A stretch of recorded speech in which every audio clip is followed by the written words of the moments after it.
జయశ్రీమన్నారాయణ. జ్ఞానానందమయం దేవం నిర్మలాస్ఫటికాగతం ఆధారం సర్వవిద్యానాం హయగ్రీవ ఉపాసన. ఆగస్టు నెల బుధుడు శుక్రుడు 12 రాసుల వారికి ఏ విధంగా ప్రభావాన్ని చూపుతాడు అనేది మనం ఈ వీడియోలో తెలుసుకుందాం. నిత్య జీవితంపై గ్రహాల ప్రభావం గోచార ఫలితాల వలన మనకు బాగా అర్థమవుతుంది. జన్మచక్రం నుండి దానిని గ్రహించవచ్చు. అది మన పూర్వ జన్మ కర్మను ప్రతిబింబజేస్తుంది. బుధుడు అనుకూల గోచారం వల్ల, అంటే గోచారంలో అనుకూలంగా ఉంటే వ్యక్తిలో చురుకుదనం అనేది పెరుగుతుంది. తెలివిగా మాట్లాడమే కాదు, తెలివిగా కార్యాలను కూడా నెరవేర్చగలుగుతాడు. అన్నీ శుభసూచకంగానే ఉంటాయి. బుధుడు అనుకూలంగా లేకపోతే నరాల బలహీనత ఏర్పరిచి సమస్యల బారిన పడవేస్తాడు. అనుకూల బుధుడు మనను తారాస్థాయికి తీసుకుని వెళ్ళగలడు, అన్నిటా విజయాలను చేకూర్చగలడు. శుక్రుడు యొక్క అనుకూల ప్రభావం ఎక్కువగా ఉంటుంది. అతని చలనం వలన మనుషుల అనుభూతులు, ఆలోచనలు బయటపడతాయి. ఒకవేళ యువకులైతే ప్రేమ వ్యవహారాల జోరుతూ ఉంటారు. యువకులు కాకపోతే విహారయాత్రలకు వెళ్ళి వాటి గురించి డబ్బును ఖర్చు పెడతారు. గోచారిత్యా ప్రతికూలమైన శుక్రుడు కుజ శని రాహుల వలన తక్కువ స్థాయిలో ఫలితాలను ఇస్తాడు. అప్పుడు వ్యక్తులు నిరాశ, నిస్పృహలతో, కుంభకోణాలతోనూ సతమతం అవుతూ ఉంటారు. జై శ్రీమన్నారాయణ. జ్ఞానానందమయం దేవం నిర్మలాస్ఫటికాకృతిం ఆధారం సర్వవిద్యానాం హయగ్రీవం ఉపాస్మే. 12 రాశుల వారికి ఆగస్టు నెలలో బుధుడు శుక్రుడు ఇచ్చే ఫలితాలను మనం తెలుసుకున్నాం. నిత్య జీవితంలో గ్రహాల ప్రభావం గోచార ఫలితాల వలన మనకు బాగా అర్థమవుతుంది. జన్మచక్రం నుంచి దానిని మనం గ్రహించవచ్చు. అది మన పూర్వజన్మ కర్మను తెలుపుతుంది. గోచారంలో బుధుడు అనుకూలంగా ఉంటే వ్యక్తి యొక్క చురుకుదనం అనేది పెరుగుతుంది. తెలివిగా మాట్లాడమే కాకుండా తెలివిగా పనులను కూడా నెరవేర్చగలుగుతాడు. అన్నీ శుభసూచకంగా ఉంటాయి. బుధుడు అనుకూలంగా లేకపోతే నరాల బలహీనత ఏర్పడి సమస్యల బారిన పడతాడు. బుధుడు అనుకూలంగా ఉంటే మనను ఒక తారాస్థాయికి తీసుకెళ్తాడు, ఒక రేంజ్కి తీసుకెళ్తాడు. అన్నిటా విజయాలను చేకూరుస్తాడు. ఆ విధంగానే శుక్రుడు యొక్క ప్రభావం వ్యక్తి మీద చాలా ఎక్కువగా ఉంటుంది. అతని చలనం వల్ల మనుషులలో అనుభూతులు, ఆలోచనలు అనేవి బయటపడతాయి. ఒకవేళ యువకులైతే ప్రేమ వ్యవహారాల జోరుతూ ఉంటారు. యువకులు కాకపోతే యాత్రలకు, విహారయాత్రకు వెళ్ళి అక్కడ డబ్బులు ఖర్చు పెడుతుంటారు. గోచారిత్యా శుక్రుడు అనుకూలంగా లేకపోతే కుజ శని రాహుల వలన తక్కువ స్థాయిలో ఫలితాన్ని ఇస్తాడు. అప్పుడు వ్యక్తులు నిరాశ, నిస్పృహలతో ఉంటారు. కుంభకోణాలతోనూ సతమతమవుతూ ఉంటారు. ఇక మనము 12 రాశుల వారికి వారి ఫలితాల గురించి వస్తే, మేషరాశి వారికి బుధుడు పంచమ భావంలో సంచరించడం వల్ల అనారోగ్యము, ఉష్ణబాధలు, కలహము మరియు భార్యాపుత్రులతో భిన్నాభిప్రాయాలు, వాతపిత్తాది వ్యాధులు, శ్రమ, అపకీర్తి, బుద్ధిబల లోపము, కార్యసాధనలో ఆటంకాలు, మాతృసౌఖ్య హాని, కుటుంబంలో కలతలు ఏర్పడతాయి. బంధువులతో విరోధము, కీర్తి హాని, ధన నష్టం కూడా కలుగుతుంది. అయితే బుధుడు కొన్ని రోజులు, అంటే ఆగస్టు 1 నుంచి ఆగస్టు 22 వరకు సింహరాశిలో సంచరిస్తూ, మరియు శుక్రుడు బుధుడు వక్రీకరిస్తున్నాడు. అంటే 23 ఆగస్టు నుంచి 31 ఆగస్టు వరకు కర్కాటక రాశిలో వక్రీకరిస్తున్నాడు. శుభగ్రహాలు వక్రీకరిస్తే మంచి ఫలితాలు ఇస్తుంటాడు. అంటే బుధుడు పంచమం నుంచి చతుర్థంలో కూడా, అంటే 23వ తారీఖు నుంచి ఆగస్టు 31 వరకు పంచమం నుంచి చతుర్థంలోకి వెళ్తున్నప్పుడు ఈ పై ఫలితాలే వాళ్ళకి వస్తాయి. తర్వాత మేషరాశి వారికి శుక్రుడు ఇచ్చే ఫలితాలు. పంచమ స్థానంలో సంచరిస్తున్నాడు. ఈ నెల మొత్తం కూడా ఆగస్టు నెలలో పంచమ స్థానంలో సంచరిస్తున్నాడు శుక్రుడు. కానీ అశుభ ఫలితాలే వస్తాయి. కార్య విలంబన అంటే పనులు కాకపోవడం, సేవకులతో అంటే పనిచేసే వాళ్ళతో గొడవలు జరగడం, సంతాన సమస్యలు, పెద్దల యొక్క అనాదరణ, ధనం లభించకపోవడము, మిత్రులతో విభేదాలు జరిగే అవకాశం అనేది. శ్రీమన్నారాయణ. జ్ఞానానందమయం దేవం నిర్మలా స్ఫటికాకృతం ఆధారం సర్వవిద్యానాం హయగ్రీవ ఉపాస్మయ. తులారాశి వారికి బుధుడు ఆగస్టు 1 నుంచి 22 వరకు సింహరాశిలోను, 23 నుంచి 31 వరకు కర్కాటక రాశిలో అంటే వక్రంలో సంచరిస్తున్నాడు. ఆ విధంగానే శుక్రుడు ఆగస్టు 1 నుంచి 24 వరకు సింహరాశిలోను, ఆగస్టు 25 నుంచి సెప్టెంబర్ 19 వరకు కన్యా రాశిలో సంచరిస్తూ ఉన్నాడు. ఈ బుధుడు శుక్రుడు ఇచ్చే ఫలితాలు ఏ విధంగా ఉన్నాయంటే, ఆరోగ్యంగా ఉంటారు, మన సంతోషము, కీర్తి, ద్రవ్యలాభం కలుగుతుంది, వృద్ధి, బంధు మైత్రి, సుఖ సంతోషాలు, మిత్రలాభం కలుగుతుంది, ధనలాభం, సంతాన వృద్ధి, సౌఖ్యము, తృప్తి, పుష్టి కలుగుతుంది. అయితే 10వ స్థానంలో సంచరించడం వల్ల కొంచెం మిశ్రమ ఫలితాలు అనేవి ఉంటాయి. విశేషమైన సౌఖ్యము, ధనలాభం, కీర్తి, శత్రుజయం అనేది కలుగుతుంది. సంతాపము, అపబాధలు, దూషణము, భోజన అసౌకర్యము, ఇవి అన్నీ కూడా అతి తక్కువగా చెడు ఫలితాలు జరిగే అవకాశం ఉంటుంది. తులారాశి వారికి శుక్రుడు 11వ స్థానంలో సంచరిస్తున్నప్పుడు శుభ ఫలితాలు ఇస్తాడు. మృష్టాన భోజనము, మిత్రుల వల్ల లాభము, స్త్రీ సౌఖ్యము, శారీరక సౌఖ్యము, శాంతియుత జీవనము, నిర్భయము, ధనలాభము లాంటివి జరిగే అవకాశాలు ఉన్నాయి. జై శ్రీమన్నారాయణ. యొక్క దోషాలు ఏ విధంగా ఉంటాయి అంటే, మేధస్సు తక్కువగా ఉండడం, వ్యాపారంలో నష్టాలు కలగడం, చదువు వంట పట్టకపోవడం, నాడీ దోషాలు, నిర్ణయాలు తీసుకోవడంలో ఇబ్బందులు, మిత్రులతో ఇబ్బందులు, లెక్కలంటే భయం, ఉదర రోగాలు కలవారు, నత్తి లేదా మాట సరిగా లేకపోవడం, ఎముకలు విరగడం, వారి జాతక చక్రంలో బుధ దశ యోగించకపోవడం, బుధుడు మీనరాశిలో ఉండడం, బుధుడు శత్రురాశిలో ఉండగా అవి పాపస్థానాలు అయినప్పుడు, వాత దోషాలు ఎక్కువగా ఉన్నా కూడా బుధుడి యొక్క దోషాలు ఎక్కువగా ఉంటాయి.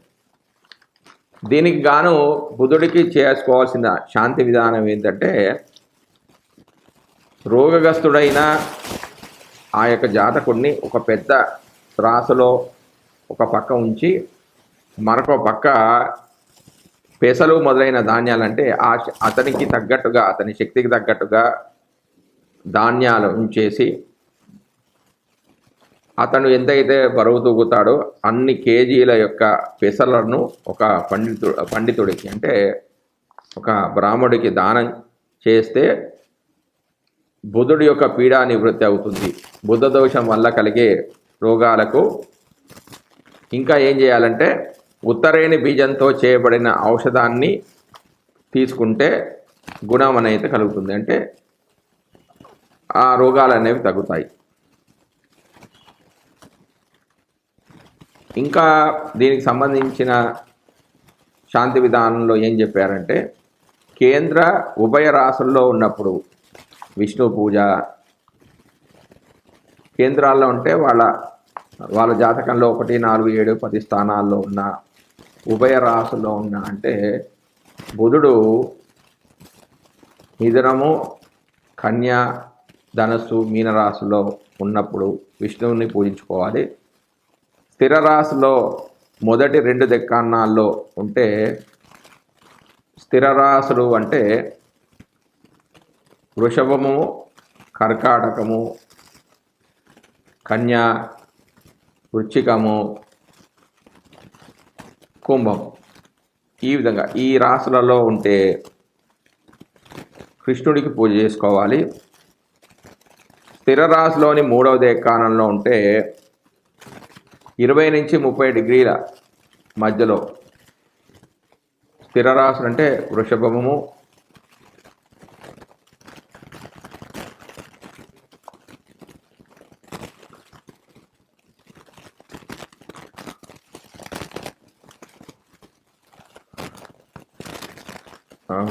సింహరాశి, వృషభ రాశి, కుంభరాశులలో ఉన్నట్టయితే విష్ణువుకు పూజ చేసుకోవాలి. సింహరాశిలో రవితో కలిసి బుధుడు ఉంటే శివుడికి పూజ చేసుకోవాలి. చంద్రుడితో కలిసినప్పుడు దుర్గాదేవతకు పూజ చేసుకోవాలి. కుజునితో కలిసినప్పుడు సుబ్రహ్మణ్య స్వామికి, సొంత రాశులలో ఉండి శుక్రునితో కలిస్తే గంధర్వులకు, కిన్నరులకు పూజ చేసుకోవాలి. గురు రాశిలో ఉంటే చాముండి దేవతకు, సింహరాశిలో ఉంటే నాగకన్యకు చేసుకోవడము, బుధ పురాణ ప్రార్థన చేసుకోవడము, సరస్వతి సూక్తము, విష్ణు సహస్రనామాలు చేసుకోవడం చాలా మంచిది. ఆ విధంగానే వ్యక్తిగతంగా అయితే ఓం బుధాయ నమః, ఓం భుం బుధాయ నమః, ఓం విష్ణవే నమః, ఓం మహాపురుషాయ నమః అని కానీ, బుధుడి యొక్క గాయత్రి మంత్రం ఇది ఓం గజధ్వజాయ విద్మహే శుక్రహస్తాయ ధీమహి తన్నో బుధ ప్రచోదయాత్ అని కానీ, ఓం సోమతాత్వజాయ విద్మహే సింహరూఢాయ ధీమహి తన్నో సౌమ్య ధీమహి అనే మంత్రాన్ని కానీ, ఓం ఆత్రేయాయ విద్మహే ఇందుపుత్రాయ ధీమహి తన్నో బుధ ప్రచోదయాత్ అనే మంత్రాన్ని కానీ, పురాణోక్త మంత్రమైన ప్రియంగు కలికాశామం రూపేణ ప్రతిభుజం సౌమ్యం సప్తగుణోపేతం తం బుధం ప్రణమామ్యం అనే ఒక మంత్రాన్ని కానీ, బుధ కవచాన్ని కానీ, బుధగ్రహ స్తోత్రాన్ని కానీ, బుధ పంచవిశంతి నామ స్తోత్రాన్ని కానీ, బుధ అష్టోత్తర నామ స్తోత్రాన్ని కానీ పారాయణ చేసుకోవచ్చు. ఇంకా దానంగా బుధవారం కేజంబావు పెసర దానం చేసుకోవాలి. అయితే కేజంబావు అనేది ఎక్కడ లేదండి, అంటే వాళ్ళ శక్తికి అనుకూలంగా, అంటే బాగా డబ్బులు ఉన్న వాళ్ళు సాఫ్ట్వేర్లో అయితే 5 కేజీలు 10 కేజీలు కూడా చేయొచ్చు. అంటే ఎవరు లేకపోతే ఈ ఆర్థిక స్తోమత లేని వాళ్ళకి మాత్రమే ఈ కేజంబావు అని పెట్టారు. అంటే మినిమం కేజంబావు 5 కేజీలు 10 కేజీలు 15 కేజీలు కూడా ఇట్లా వాళ్ళు దానం చేసుకోవచ్చు. ఆ విధంగానే ఆకుపచ్చ వస్త్రము, తగరంటకము, పెసలు, ఆకుపచ్చని పువ్వులు బుధవారం దానం చేయడం అనేది చాలా మంచిది. ముఖ్యంగా బుధగ్రహ దోషాలు పోవడానికి గజమదనం కలిపిన నదీ సంగమ జలము మట్టి పాత్రలో ఉంచి ఆ నీటితో స్నానం చేయడం అనేది చాలా మంచిది. బుధవారం నాడు ఏదైనా వైష్ణవాలయానికంటే వెంకటేశ్వర స్వామి గుడి కానీ, నరసింహస్వామి గుడి కానీ, రామాలయానికి కానీ వెళ్ళి 17 ప్రదక్షిణం చేస్తే చాలా మంచిది. బుధగ్రహానికి ఏ స్తోత్రమైనా, అంటే విష్ణు సహస్ర పారాయణము, పురుష సూక్తము, గోవిందనామాలు అనేవి చదువుకుంటే ఉత్తమ ఫలితాలు వస్తాయి. ఆ విధంగానే వీరికి మూలికాధారణ అంటే నేల గుమ్మడి, ప్రధాన నైవేద్యం పెసరపప్పుతో చేసింది ఏదైనా సరే, ప్రధాన ఫలము సీమ చింత. ఉపవాసం, బుధవారం ఉపవాసం ఉంటే చాలా మంచిది. ధరించవలసిన వస్త్రాలు ఆకుపచ్చ రంగు వస్త్రాలు. కొన్ని తాంత్రిక ప్రక్రియలు ఏంటంటే పెసలు నానబెట్టి వాటి మరునాడు ఆవులకు లేదా పక్షులకు తినిపించాలి. జాతక చక్రంలో బుధ మహాదశలో వివిధ అంతర్దశలో చేయవలసిన దానాలు ఏమిటంటే, బుధుడి మహాదశ, ఆ బుధుడి యొక్క అంతర్దశలో లక్ష్మీనారాయణ ప్రతిమ అంటే బంగారం దానం చేయాలి. బుధ మహాదశలో కేతు అంతర్దశలో మహిష దానం చేసుకోవాలి. బుధ మహాదశ శుక్ర అంతర్దశలో తెల్లని ఆవును, బుధ మహాదశ రవి అంతర్దశలలో సూర్య ప్రతిమ, బుధుడి యొక్క మహాదశ రవి యొక్క అంతర్దశలలో సూర్య ప్రతిమ దానం చేసుకోవాలి. బుధుడి యొక్క మహాదశలో చంద్రుడి యొక్క అంతర్దశలలో వెండి దానం చేస్తే చాలా మంచిది. బుధుడి యొక్క మహాదశ కుజుడి యొక్క అంతర్దశలలో ఎద్దును దానం చేయాలి. బుధుడి యొక్క మహాదశ రాహు యొక్క అంతర్దశలలో మేకను దానం చేయాలి. బుధుడి యొక్క మహాదశ గురు యొక్క అంతర్దశలలో బంగారు ప్రతిమను దానం చేయడం మంచిది. బుధుడి యొక్క మహాదశ శని యొక్క అంతర్దశలలో గేదెను దానం చేయాలి. బుధుడి మహాదశలో అంతర్దశలలో పీడాల నివారణ కంటే అంతర్దశలలో వివిధ గ్రహాల యొక్క అంతర్దశలలో రామాయణంలో చెప్పిన పారాయణ సర్గలు బుధుడి యొక్క మహాదశ జరుగుతున్నప్పుడు, బుధుడి యొక్క అంతర్దశ జరిగినప్పుడు ఉత్తరకాండము 76వ సర్గ పారాయణ చేసి వారికి ద్రాక్ష పండు నైవేద్యం పెట్టాలి. అంటే ప్రారంభంలో ద్రాక్ష పండు, అంత్యంలో కూడా ద్రాక్ష పండునే నివేదన చేయాలి.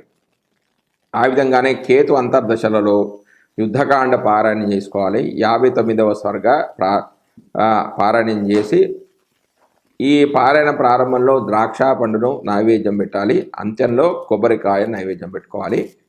బుధుడి యొక్క మహాదశ శుక్రుడి యొక్క అంతర్దశలలో సుందరాకాండ 51 సర్గ పారాయణం చేసుకోవాలి. ప్రారంభంలో ద్రాక్ష పండును, చివరిలో పటిక బెల్లాన్ని నైవేద్యం పెట్టుకోవడం మంచిది. బుధుడి యొక్క మహాదశ రవి యొక్క అంతర్దశలలో అరణ్యకాండ 70 సర్గ పారాయణ చేసి ప్రారంభంలో ద్రాక్ష పండును, అంత్యంలో చెరుకును నైవేద్యం పెట్టుకుంటారు. బుధుడి మహాదశలో బాలకాండ పారాయణ అంటే 16వ సర్గ పారాయణము చేసి సర్గ పారాయణ ప్రారంభంలో ద్రాక్ష పండును, అంత్యంలో పాలును నివేదనగా పెడితే చాలా మంచిది. బుధుడి యొక్క మహాదశ కుజుడి యొక్క అంతర్దశలో యుద్ధకాండ 116వ సర్గను పారాయణం చేస్తూ ప్రారంభంలో ద్రాక్ష పండు, చివరలో చక్కెర పొంగలి నైవేద్యం పెట్టుకోవాలి. బుధ మహాదశ నడుస్తుంది. రాహు అంతర్దశ జరుగుతున్న సమయంలో సుందరాకాండ 53వ సర్గను పారాయణం చేసి ప్రారంభంలో ద్రాక్ష పండు, అంత్యంలో తేనెను నైవేద్యం పెట్టాలి. అలాగే బుధ మహాదశలో గురు యొక్క అంతర్దశలో బాలకాండ 23వ సర్గ పారాయణం, ద్రాక్ష పండు ప్రారంభంలో నైవేద్యం పెట్టుకోవాలి, అంత్యంలో అరటి పండ్లు అనేవి నైవేద్యం పెట్టుకోవాలి. నివేదనలో ఏవైనా దొరకని పక్షంలో ఆ ఋతువులో లభించే పళ్లను నివేదన చేయవలసి ఉంటుంది. ఈ పరిహారాలు చేసుకోవడానికి విశేషమైన దినాలు ఏమిటంటే చవితి బుధవారం ఆశ్లేష నక్షత్రము, చతుర్దశి బుధవారం జ్యేష్ఠ నక్షత్రము, ఏకాదశి మంగళవారం రేవతి, చతుర్దశి ఆదివారం ఆశ్లేష, పౌర్ణమి బుధవారం ఉత్తరాభాద్ర, అమావాస్య బుధవారం శ్రవణ నక్షత్రాలు. శుక్రుడి యొక్క దోషాలు నివారణలు. సాధారణంగా శుక్రుడి యొక్క దోషాలు ఏ విధంగా ఉంటాయి? వైవాహిక సమస్యలు, గుర్తింపు లేకపోవడం, గ్రంథులకు సంబంధించిన సమస్యలు, శరీరంలో కాంతి లేకపోవడము, వీర్య సంబంధమైన సమస్యలు, సంతాన ఉత్పత్తిలో సమస్యలు, సుఖ వ్యాధులు, స్త్రీ వల్ల పురుషులు, పురుషుల వల్ల స్త్రీలకు, కుటుంబ సౌఖ్యం లేకపోవడం, సౌందర్యం కోసం ప్రయత్నం చేయడం, తీవ్రమైన జ్వరాలు, వివాహ ప్రయత్నాలు అనేవి సఫలం కాకపోవడం, చంద్ర మహాదశ యోగించకపోవడం, శుక్రుడు గురుని రాశుల్లో ఉండడం. దీనికి శుక్రశాంతి విధానం ఏం చెప్తుందంటే, ఉత్తమ వర్ణానికి చెందిన ఇంటిలోని కన్య ప్రథమ పుష్పవతి అయినప్పుడు ఆమెకు వస్త్ర అలంకరాది భోజనాది ఉత్సవాలను ధన సహాయం చేయడం, ఆవులకు పచ్చి కసుపుచ్చుట అంటే గడ్డి వేయడం, గీత వాయిద్యాలతో హరినామ భజన చేయడం, బ్రాహ్మణ భోజనము మొదలైన కార్యక్రమాల వల్ల శుక్రప్రీతి కలిగి సర్వ దుఃఖ నాశమవుతుంది. ఇలా చేస్తే శుక్రపీడ నివృత్తి అగునని మయుని చేత సాక్షాత్తు చెప్పబడింది. శుక్రదోష నివారణార్థము ఆరాధించవలసిన దేవతలు అన్నపూర్ణ, లక్ష్మి, యక్ష్మి, శివభూతులు, యక్షరాక్షసులు,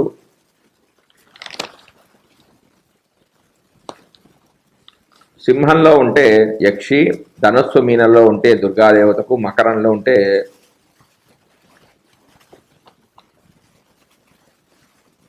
వెంకటేశ్వర స్వామికి, కుంభంలో ఉంటే విష్ణుమూర్తికి పూజ చేసుకోవాలి. మరికొన్ని వివరాలు వ్యక్తిగతంగా చేసుకోవలసిన మంత్రాలు ఏమిటంటే ఓం శుం శుక్రాయ నమః, ఓం హ్రీం శ్రీం శుక్రాయ నమః, ఓం శుం శుక్రాయ నమః, ఓం ద్రాం ద్రీం ద్రౌం స శుక్రాయ నమః అనే మంత్రాలు. మరియు శుక్రుడి యొక్క గాయత్రి మంత్రాలు ఏమిటంటే ఓం అశ్వధ్వజాయ విద్మహే ధనుర్హస్తాయ ధీమహి తన్నో శుక్ర ప్రచోదయాత్ అనే మంత్రాన్ని కానీ, ఓం భృగుసుతాయ విద్మహే శిష్యవత్సలాయ ధీమహి తన్నో శుక్ర ప్రచోదయాత్ అనే మంత్రాన్ని కానీ, భార్గవాయ విద్మహే అసురాచార్యాయ ధీమహి తన్నో శుక్ర ప్రచోదయాత్ అనే మంత్రాన్ని కానీ, పురాణోక్తమైన మంత్రం ఇదంటే హిమకుంద వనారావం దైత్యానాం పరమంగురం సర్వశాస్త్ర ప్రవక్తారం భార్గవం ప్రణమామ్యం అనే ఒక మంత్రాన్ని కానీ, శుక్ర కవచాన్ని కానీ, శుక్ర స్తోత్రాన్ని కానీ, శుక్ర స్థవరాజం అనే ఒక మంత్రాన్ని కానీ చేసుకుంటే మంచిది. మరియు దీనికి దానంగా శుక్రవారం కేజంబావు బొబ్బర్లు దానం చేసుకోవాలంటే మినిమం కేజంబావు అండి. వారి ఆర్థిక స్తోమత బట్టి 5 కేజీలు కానీ 10 కేజీలు కానీ 15 కేజీలు కానీ దానం చేస్తే తప్పేం లేదు. బొబ్బర్లు, శ్వేత వస్త్రము, మెరుపు గల వస్త్రాలు అంటే పట్టు వస్త్రాలు శుక్రవారం దానం చేయడం. దీనికి గ్రహస్థానం గోరోచనం, గజవదనం, శతపుష్పం నీటితో కూడిన రజత పాత్రలో వేసి ఆ నీటితో స్నానం చేయాలి. ఆలయ ప్రదక్షిణ శుక్రవారం నాడు ఏదైనా దేవీ మందిరానికి వెళ్ళి 20 ప్రదక్షిణలు చేయాలి. చదువుకోవలసిన ఇతర స్తోత్రాలు శుక్రగ్రహానికి సంబంధించిన స్తోత్రాలు, అష్టోత్తరాలు, కవచాలు, కనకధారాస్తవము, లక్ష్మీ సహస్రనామము, లక్ష్మీదేవికి సంబంధించిన ఏ స్తోత్రానైనా పారాయణం చేసుకోవచ్చు. మూలికాధారణం వెంపలి అనే మూలికను ధరించాలంట. ప్రధాన నైవేద్యము పొంగలి, పాయసము. ప్రధాన ఫలం ఏంటంటే అరటిపండు నైవేద్యం పెట్టుకోవాలి. ఉపవాసం అంటే శుక్రవారం నాడు ఉపవాసం ఉంటే చాలా మంచిది. ధరించవలసిన వస్త్రాలు గట్టి తెల్లని వస్త్రాలు అంటే మెరిసేవి పట్టు వస్త్రాలు కూడా ధరించవచ్చు. కొన్ని తాంత్రిక ప్రక్రియలు ఏంటంటే మంచి ఆహారము ఆవుకు తినిపించాలి.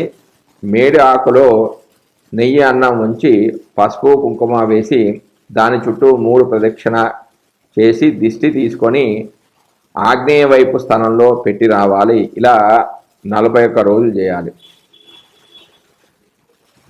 శుక్ర దశలోని అంతర్దశలలో చేయవలసిన పరిహారాలు శుక్ర మహాదశ, శుక్ర అంతర్దశలలో మహాలక్ష్మి పూజ చేసి ఎర్రని ఆవును దానం చేయాలి.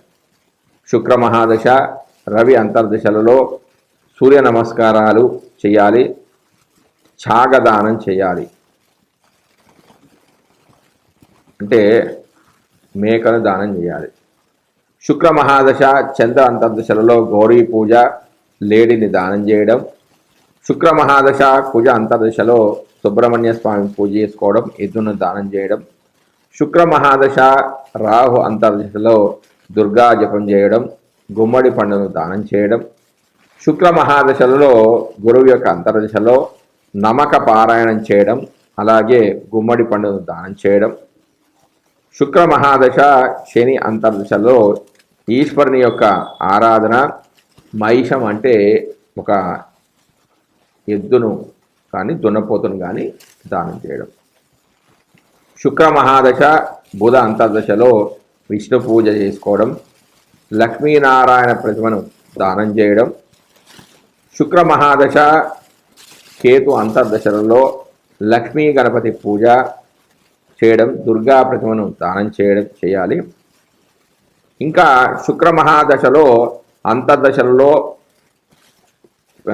గ్రహాల పీడా నివారణకు చెప్పబడిన శ్రీమద్ రామాయణంలోని పారాయణ సర్గలు ఈ విధంగా ఉంటాయి. రామాయణంలో కొన్ని సర్గల పారాయణ చేయడం ద్వారా కూడా శుక్రదోష నివృత్తి అనేది కలుగుతుంది.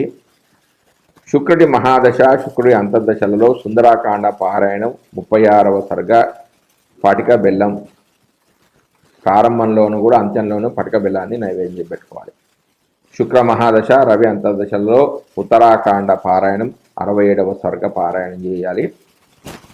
పటిక బెల్లం ప్రారంభంలో, నేరేడు పండ్లు చివరలో నైవేద్యంగా పెట్టుకోవాలి. శుక్ర మహాదశ, చంద్ర అంతర్దశలలో బాలకాండ అంటే 87వ సర్గ నుంచి 90వ సర్గ వరకు పారాయణం చేసుకొని ప్రారంభంలో పటిక బెల్లాన్ని నైవేద్యం పెట్టుకొని చివరలో ద్రాక్ష పళ్ళని నైవేద్యం పెట్టుకోవాలి. శుక్ర మహాదశలో పూజ అంతర్దశలో 100 సుందరాకాండ పారాయణం చేసుకోవాలి. పటిక బెల్లాన్ని ప్రారంభంలో నైవేద్యం పెట్టుకోవాలి. తర్వాత చివరిలో కొబ్బరికాయ నైవేద్యం పెట్టుకోవాలి. శుక్ర మహాదశలో రాహు అంతర్దశలో బాలకాండ 4వ సర్గ పారాయణ చేసుకోవాలి. పటిక బెల్లం నైవేద్యం పెట్టుకోవాలి. చివరిలో కూడా పటిక బెల్లాన్ని నైవేద్యంగా పెట్టుకోవాలి. శుక్ర మహాదశ గురువు అంతర్దశలో కిష్కింధాకాండ 14వ సర్గ పారాయణం, మొదట్లో పటిక బెల్లము, చివరిలో చెరుకు అనేది నైవేద్యం పెట్టుకోవాలి. శుక్ర మహాదశ శని అంతర్దశలో కిష్కింధాకాండ 102వ సర్గ పారాయణం, ప్రథమంలో పటిక బెల్లం, చివరిలో పాలు నైవేద్యం పెట్టుకోవాలి. శుక్ర మహాదశ ప్రారంభ, శుక్ర మహాదశ బుధ అంతర్దశలో బాలకాండ 6వ సర్గ 8వ సర్గ పారాయణ చేసుకుని, అంటే 6 నుంచి 8వ సర్గ వరకు పారాయణ చేసుకొని పటిక బెల్లాన్ని నైవేద్యం పెట్టుకొని మొదలు ప్రారంభంలో, చివరిలో చక్కెర పొంగల్ నైవేద్యం పెట్టుకోవాలి. శుక్ర మహాదశ కేతు అంతర్దశలలో అరణ్యకాండ 19వ సర్గ నుంచి 22వ సర్గ వరకు పారాయణ చేసుకొని మొదట్లో పటిక బెల్లం నైవేద్యం, చివరిలో తేనె అనేది నైవేద్యం పెట్టుకోవాలి. శుక్ర మహాదశ మొత్తానికి బాలకాండ 73వ సర్గ పారాయణ చేసి పటిక బెల్లం నైవేద్యం చేయడం చాలా మంచిది. ఈ పరిహారాలకు విశేషమైన రోజులు ఏమిటంటే ఏకాదశి శుక్రవారం రోహిణీ నక్షత్రమై, ఏకాదశి శుక్రవారం ఆరుద్ర నక్షత్రమై, ఏకాదశి శుక్రవారం పుష్యమి నక్షత్రమైనప్పుడు, ఏకాదశి శుక్రవారం మఖా నక్షత్రమైనప్పుడు, ఏకాదశి శుక్రవారం అనువాద నక్షత్రమైనప్పుడు, ఏకాదశి శుక్రవారం జ్యేష్ఠ నక్షత్రంలో కానీ, ఏకాదశి శుక్రవారం పూర్వాషాఢ నక్షత్రంలో కానీ, పౌర్ణమి శుక్రవారం శతభిష నక్షత్రంలో కానీ ఇవి చేస్తే విశేషమైన ఫలితాలు అనేవి వస్తాయి. జై శ్రీమన్నారాయణ. నమస్కారం.